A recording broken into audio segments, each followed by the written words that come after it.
नमस्कार, जय Shri Ram. Shri Ram English classes में 12वीं क्लास के विद्यार्थियों का हार्दिक अभिनंदन, स्वागत, वेलकम। कैसे हो प्यारे विद्यार्थियों? उम्मीद है कि आप मस्त होंगे, आनंदित होंगे। जैसा कि आपने पिछले कुछ दिनों से एक शानदार सा टॉपिक पढ़ रहे हैं, कौन सा? सिंथेसिस। मुझे विश्वास है कि कई दिन से इस टॉपिक को पढ़ रहे हैं, आपको ऐसा लग रहा होगा कब पूरा होगा। बेटा ये ग्रामर को पूरी को एक साथ पूरा करवा देगा। पूरा होगा उस समय समझ लेना कि आपने लगभग ग्रामर को कंप्लीट कर लिया है, उसके अपनी पूरी कमांड बना ली है। चिंता ना करें इस बात की कि कब पूरा होगा। कॉम्प्लेक्स सेंटेंस में बेटा हम पढ़ रहे थे कि इसको एडवर्ब क्लोज को क्या क्या पढ़ लिया था। एडवर्ब क्लोज के अलावा हमने कॉम्प्लेक्स सेंटेंस में नाउन क्लोज को पढ़ लिया था, एडजेक्टिव क्लोज को पढ़ लिया था यानी रिलेटिव क्लोज को, और अब पढ़ रहे हैं हम एडवर्ब क्लोज। और एडवर्ब क्लोज में क्या पढ़ा हमने? टाइम को बताने वाले कंजक्शन पढ़े थे, पहले स्थान बताने वाले पढ़े थे, रीजन कारण बताने वाले पढ़ लिए थे कल तक की वीडियो में। आज नया क्या पढ़ने वाले हैं? आज पढ़ने वाले हम कंडीशन बताने वाले कंजक्शन। कंडीशन को समझते हैं, देखिएगा। कंडीशन यानी कोई शर्त, तो फिर सेंटेंस कैसा होगा? कंडीशनल सेंटेंस होगा। और कंडीशनल सेंटेंस को क्या कहेंगे? शर्तवाचक वाक्य। निश्चित रूप से उसमें कोई ना कोई शर्त होगी, वो कहीं उस शर्त को पूरा करवाने की बात कर रहा होगा। तो कंडीशनल सेंटेंस जो होते हैं उनमें कौन से कंजक्शन का मुख्य रूप से हमें यूज में लेना है? इफ को लेना है, अनलेस को लेना है, इन केस को लेना है। हालांकि इनके कुछ सिमिलर भी होते हैं, उनकी भी बात करेंगे अपने, लेकिन फिलहाल आपने इसमें से किसी एक को पढ़ लेते हैं। तो किसी एक को पढ़ने की बारी आए तो सबसे पहले अपने इफ को देख लेते हैं।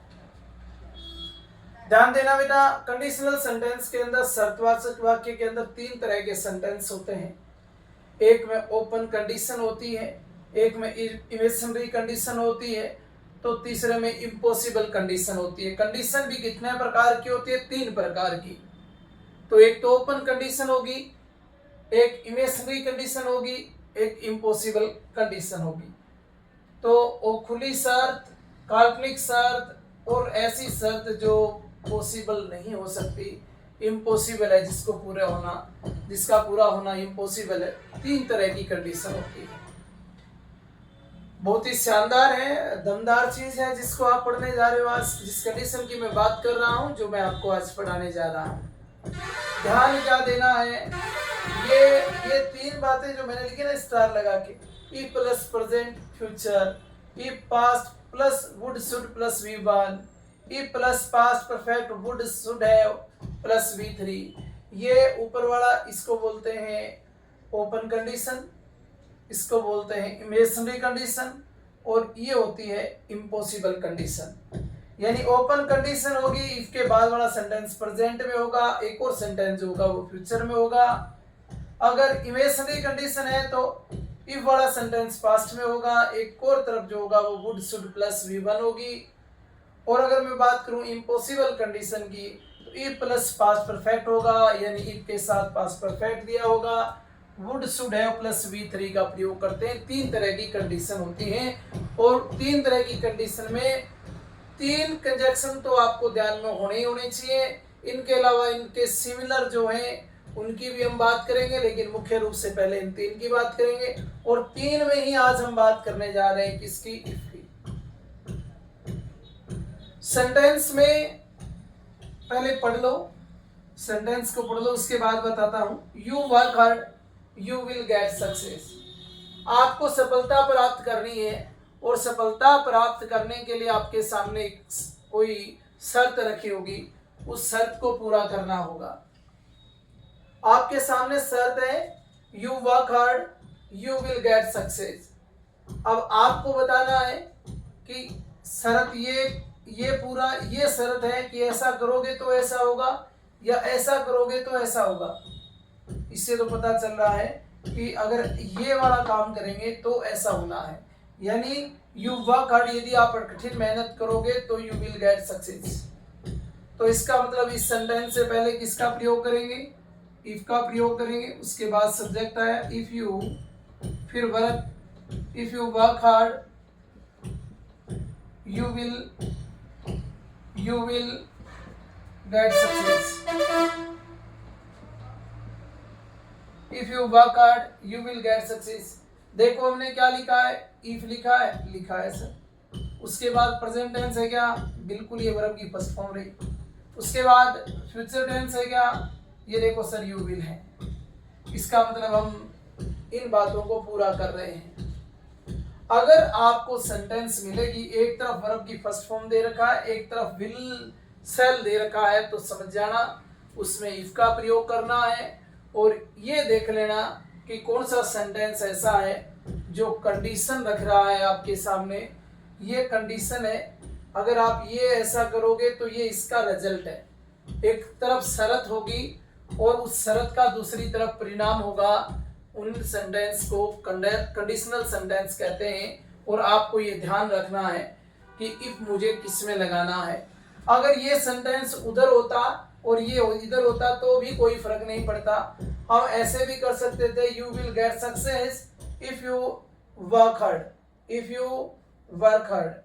आप इसको बाद में भी लिख सकते हैं, इसको पहले भी लिख सकते हैं, इससे तो कोई फर्क नहीं पड़ता। पर इफ का यूज कहाँ करते हैं, वो प्रॉपर व्यवस्थित रूप से उसी सेंटेंस से पहले होना चाहिए जो आपके सामने शर्त रख रहा है कि ये कह रहा है कि ऐसा करोगे तो ही ऐसा होगा। एक और, ये तो थी ओपन कंडीशन। ओपन कंडीशन हमेशा किस में मिलेगी, एक प्रेजेंट में तो दूसरा फ्यूचर में।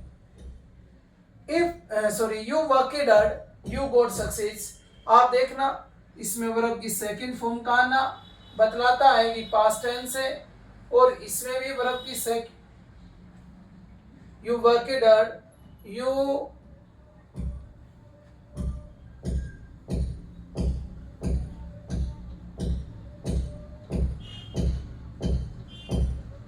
would get, you worked hard you would get success। would should plus V1 का होना ये दर्शाता है कि ये भी एक कंडीशन है। लेकिन कौन सी कंडीशन है, काल्पनिक कंडीशन है।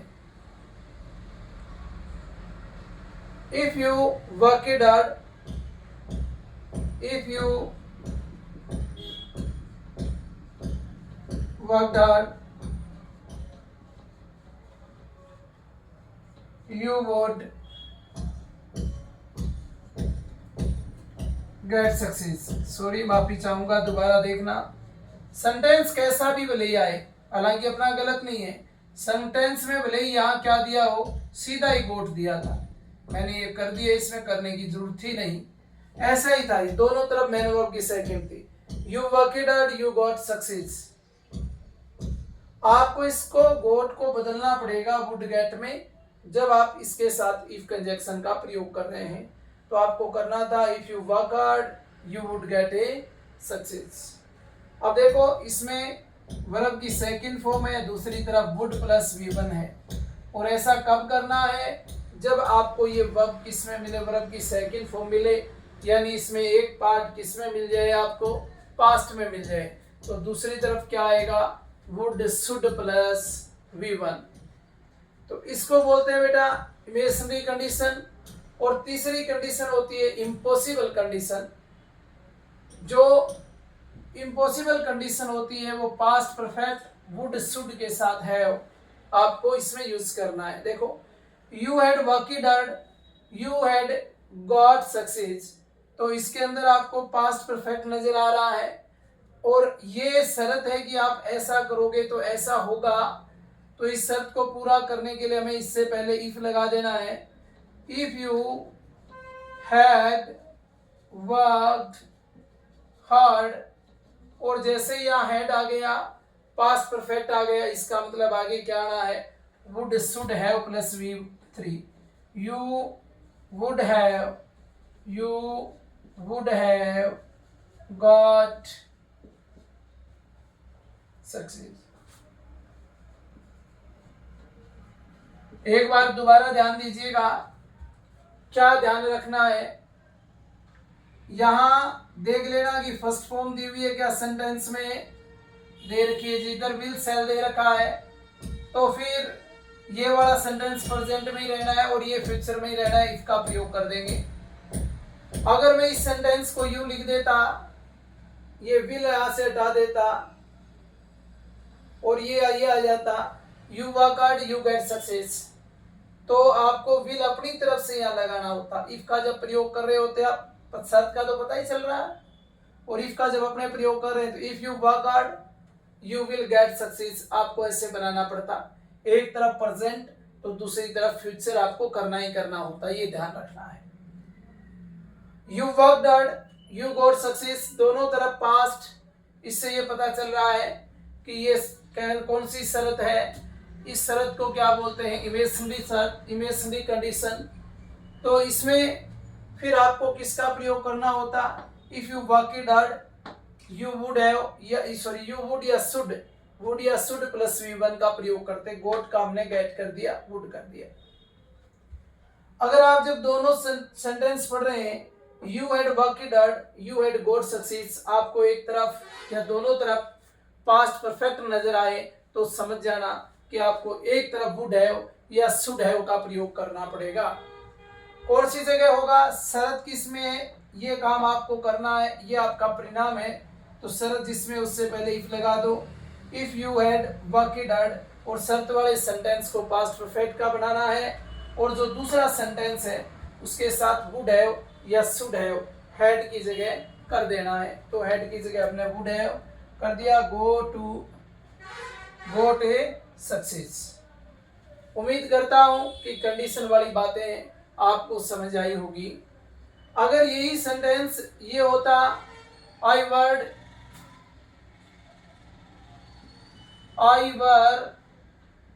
ए बर्ड आई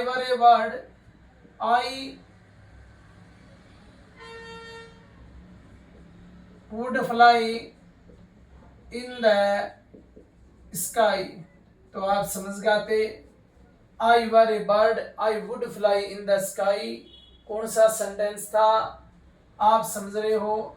मैं यहाँ फ्लाई कर देता, आई फ्लाई इन द स्काई, तो भी आप समझ जाते कि ये वर जो है ना, ये वर्ब की सेकंड फॉर्म है, बी की सेकंड फॉर्म है, और बी की सेकंड फॉर्म है, इसका मतलब इससे पहले अपने इफ लगाते तो if I were a bird, काश में एक पक्षी होता, आई would fly in the sky, तो मैं आसमान में उड़ता।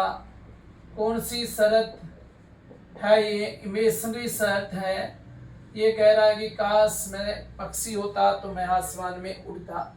इस तरह की कंडीशन में तीन तरह की होती है, ध्यान रखना, ओपन कंडीशन, इमेजिनरी कंडीशन और इम्पॉसिबल कंडीशन।